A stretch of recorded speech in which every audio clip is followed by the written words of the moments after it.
Gen Con 2019 Day 2 continues. And just like last year, I am going to speak with Lili DeSisto from KOSMOS. That's us. And you got some big releases here. We do. We have three. Well, we've got a lot of good stuff this year, but 3 major releases that are available for the first time at the show. Yesterday was the Street Date. They are Roll for Adventure. See, here. This is the way I like to pronounce it. It's Roll for Adventure. See, that gets people like, man, I got to get that game. Yeah, I like that. I like yes, it. Yeah. There you go. Yeah, Roll for Adventure. Then yeah, any game that has adventure, for some reason, I always just want to go. Yeah, make it big. Yes. I like it. So this is a cooperative dice rolling game for 2 to 4 players. So you're all working together to protect the 4 realms from the Master of Shadows. I feel like that's another one that you should say, like, Master. The Master of Shadows. Perfect. I'll leave the dramatic to you. Get that dramatic. So you're trying to protect the 4 realms from the Master of Shadows, and to do so you want to collect Power Stones, and there's all these monsters that pop up throughout the game who are trying to attack you and attack the realms. Damn you monsters! I know. So you want to basically protect and collect the amount of Power Stones you need to collect before they attack you. And so you're busting into like a He-Man thing. I have the power, but exactly. I'm not gonna do that. No? Well, they might enjoy it. They'll be like, enough, Jeff. Just come on. Just interview. Come on. Get to the games, yeah. Yeah, exactly. That's how most people are. I know. I want to see the games. And of course, you're seeing B-roll of the games too. Yes. Yeah, so you get to see all the really fun components, like lots of, obviously it's a dice and rolling game, so everybody has their own set of dice. And then there's a special Master of Shadows dice that you play once the Master of Shadow reveals himself within the game. So it's a really fun, it's very satisfying, tactilely satisfying game, if that makes sense.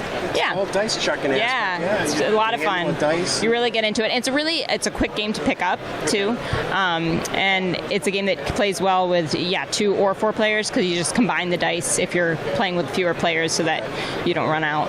But yeah, it's a lot of fun, and it's been a hit so far at the show. This game, this show, we're demoing it over in the demo hall, and people have just been playing, like raving about it, and coming here, buying it. We're demoing it here as well a little bit to a lesser extent. When will that hit retail? Is it out now? Yep. So it had an August 1st street date, so that it's available in stores now, even for people who weren't able to make it to Gen Con. Yeah. But yeah. Because a lot of times, a lot of companies, they'll do a release at Gen Con, but then it doesn't hit stores until like October. Yeah, no, we thought ahead this year, which is good, and everything worked out. It doesn't always work out that way, but it worked out so that it's in stores and was available here for the first time August 1st. Okay. Yeah. So we also have Imhotep, the Duel. Yes, we do. I assume we're talking 2-player game? We are. It's a 2-player version of Imhotep. So it's a lot of fun. It's a quicker, fast-paced version. A nice addition to the KOSMOS 2-player line, which is highly successful with things like Targi, Lost Cities. So in it, it's got a lot of the same kind of mechanics and thought. You've got the site boards that you're trying to build monuments, but the whole idea behind it is that you take on the roles of Nefertiti and Akhenaten, and you're battling against each other. How long did you have to rehearse those? Nefertiti's easy. Actually, no. Akhenaten, I hope I said it right. I'm pretty sure I said it right. Yeah, I'm pretty sure you did. Right before I said it, I was like, I hope I say it right, and I think it came out right. So, yeah. That's why I was saying, how long did you have to? I didn't rehearse it. I should have rehearsed it, but I didn't even need to. I'm a natural. Because you're an Egyptologist. Exactly. That is my other role. Right. It's your side hustle. Exactly. Yeah. I'm an Egyptologist. There's lots of us out there. So it's 2-player version of the game. Does it play a little quicker than Imhotep now? It's a lot. You have 2 actions for the most part, whereas in the Imhotep you have 3 actions that you can do.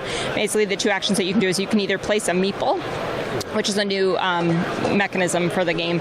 Place a meeple on the 3x3 grid, which is the playing board, or unload a boat. So there's no ship sailing in this version. Okay. The ships are already docked or moored at the site. So there's 2 actions that you can do. Like random tiles. Yeah, random tiles that you just flip. And each boat is different from the original version. Each boat only has 3 spots on it. So the original version you have 2, 3, and 4 availability. And once the game board is set up like a 3x3 grid, and once you have at least 2 meeples in one column or row that corresponds to a ship, you can unload that ship. And so again, you unload from back to front. So that's where the strategy comes in, to where you're placing your meeples. You want to make sure you get... What resource do I want to get what goods do I want to unload off the... Yep. Yeah, and the game ends basically once the second to last, once you run out of tiles, once the second to last boat has been unloaded, then the game ends and you tally up the points, and whoever has the most points wins. And the last boat just sits there, just loaded down forever. Yes, it just sits there until...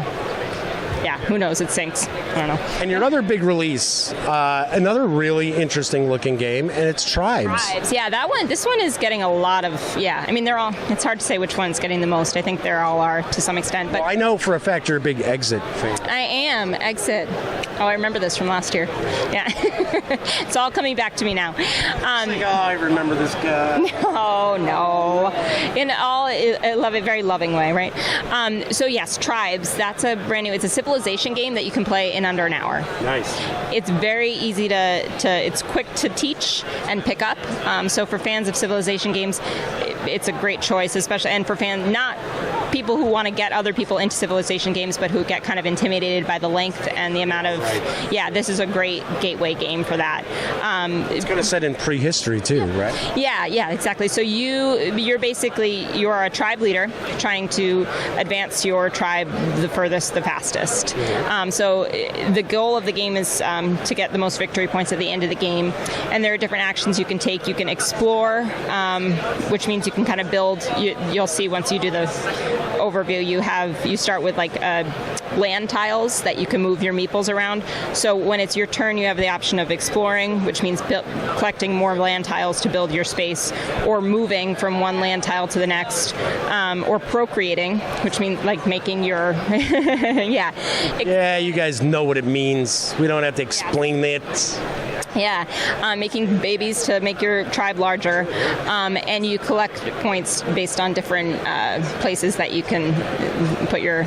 You get points based on how many babies you got. Well, partly, but there are other things as well. Yeah, there are other ways to collect points.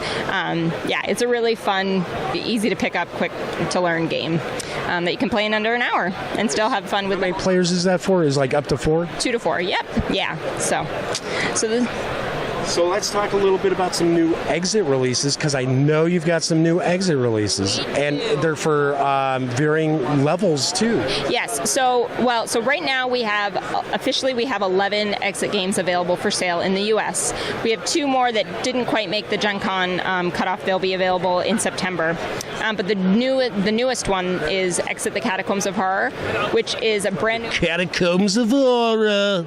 It is by far our most challenging Exit game to date. Tom had told me when I talked to him in Oranges. Yeah, it's also got a little bit more mature content. The concept behind it is your friend is locked. He got captured and he's stuck in the catacombs of Paris, and your task is to go down there and find him.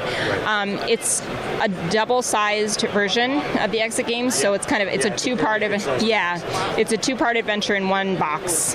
So it is done over 2 sessions, which you can play completely straight through. Or there's a definite breaking point that you can stop and pick up the game another day or another time.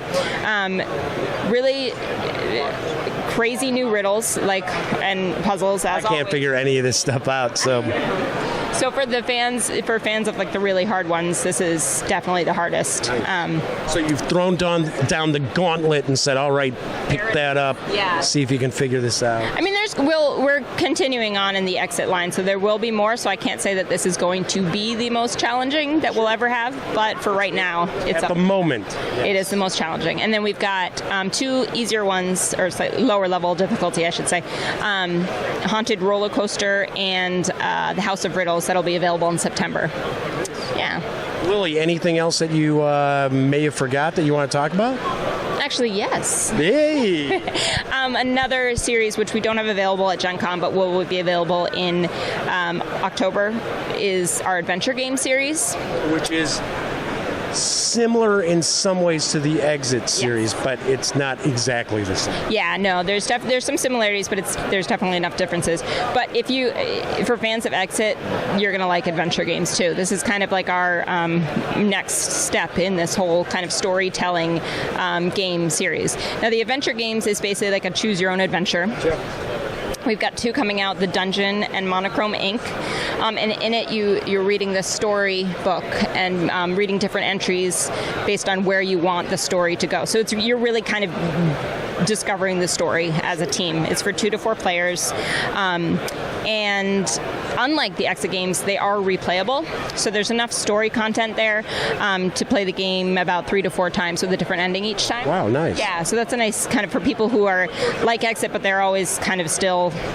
They only get to play it once, and then that's it. Yeah, for people, I mean, a lot. Yeah, this you do get to play more than once, or you do get to pass it along to a friend if you want to, share your games. You don't have to worry about destroying any components. There's still some like puzzles and riddles that you have to solve in order to advance through the story, but it's much more story based than puzzle and solving mysteries as the exit is. Yeah. So yeah. Anything else you want to cover? Are we leaving something out? Those are the big ones. I think that's those are the most exciting things we've got going on this year. We talk about a lot of stuff. So. It's a really good schedule this year. So we're excited. So you guys are ready to take over the American market. That's how it works now. You're like, yeah, we're establishing Cosmos. We're not saying Thames anymore. It's just Cosmos. Our game line, yeah. I mean, we want to bring games that people enjoy playing, especially, once we've got Cosmos in Germany behind us that are already coming out with these really fantastic games that everyone here loves.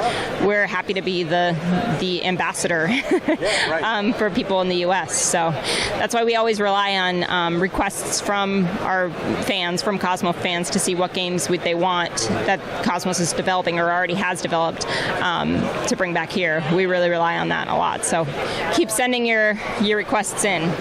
Contact at Games and Cosmos. Send your requests in. Yeah, and because that's what brought Targi back. Really, is we got a lot of requests for it, and it's back. Well, people are asking for it. Yeah, we got to give it to them. Yeah. Fantastic, Lili. Thanks so much for taking time out here at Gen Con. It's super busy here, and we're in front of all the good stuff that people are like, and it's all here. Yeah.